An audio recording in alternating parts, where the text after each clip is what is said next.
अगर ये कह रहे हैं कि असदुद्दीन ओवैसी को तुमने धोखा दिया, तुमने असदुद्दीन ओवैसी को धोखा नहीं दिया।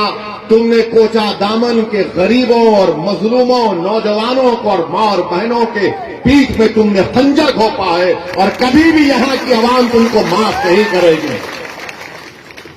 अगर हिम्मत है तो आज आओ, इस्तीफा दो, आज इस्तीफा दो। मैं इन चारों बेईमानों से कह रहा हूं, अगर तुम में हिम्मत है तो इस्तीफा दो। खुदा की कसम खाकर कह रहा हूं, तुम जब दोबारा चुनाव लड़ोगे इस्तीफा देकर, तुम्हारी जमानत नहीं बचेगी। है तुम में हिम्मत तो बोलो, नीतीश को आ जाओ, तेजस्वी को आओ, तुम्हारे लिए कैंपेन करो। ओवैसी अकेला खड़ेगा, मगर इस्तीफा नहीं देंगे, इस्तेसाल करेंगे। इनमें हिम्मत नहीं है इस्तीफा देने की। अरे तुम नहीं जीते, मजलिस की मोहब्बत में अवाम ने वोट किया।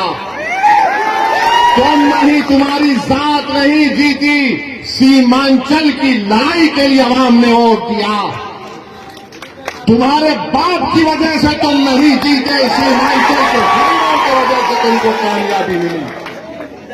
ये समझ गए कि इनकी जात बहुत बड़ी है, इनफरादियत बहुत बड़ी है। अरे याद रखो, असदुद्दीन ओवैसी को अगर आज पहचान मिली तो अल्लाह के फजल करम से, मजलिस इत्तेहाद और मुस्लिमीन की वजह से मिली। मैं मजलिस की वजह से हूं, अगर मजलिस नहीं मगर नहीं हूं तो मैं कुछ भी नहीं। तो इन लोगों ने समझ लिया कि हम बहुत बड़े हो गए। अरे तुम कभी बड़े नहीं हो सकते। तुमने कौम से गद्दारी की, सीमांचल से गद्दारी की, गरीबों से गद्दारी की। तुम छोटे थे और हमेशा छोटे रहोगे इंशाअल्लाह। मेरे अजीज दोस्तों और बुजुर्गों, ये चार के चार जब निकलकर लालू के घर पर गए तो किसी ने मुझे तस्वीर भिजाई थी कि ये चार के पैर में चप्पल नहीं है, नंगे पैर बैठे हैं। चार के पैरों में चप्पल नहीं है, नंगे पैर बैठे, और लालू उसकी औलाद के पैर में चप्पल है। ये तुम्हारी इज्जत है। अरे हम तो तुमको अपने कंधे पर बिठाया था सीमांचल की जनता ने।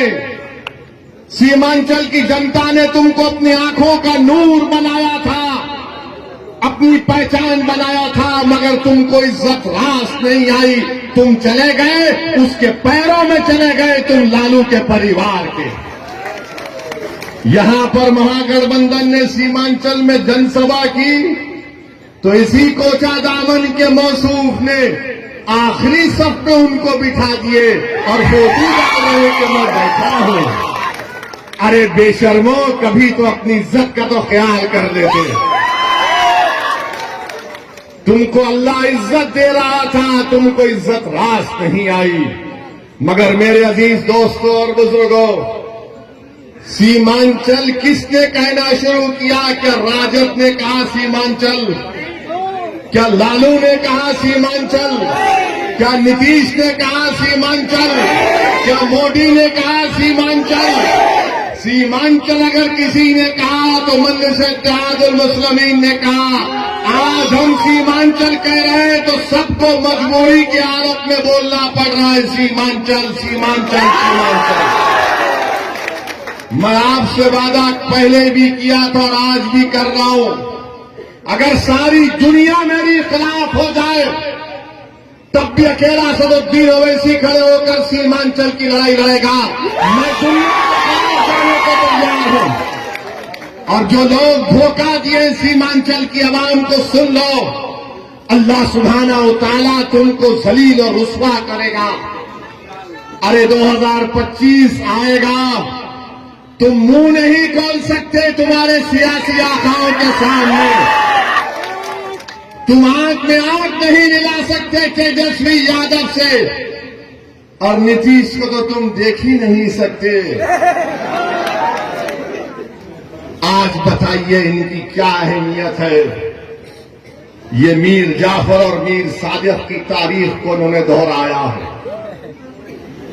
जिसने टीपू सुल्तान को, सिराजुद्दौला को धोखा दिया, ये इन्हीं लोगों के जानशीन है। मैं इनको मुबारकबाद देता हूं कि तुमने मीर जाफर और मीर सादिक की उस गद्दारी को तुमने जनता के सामने याद दिला दिया।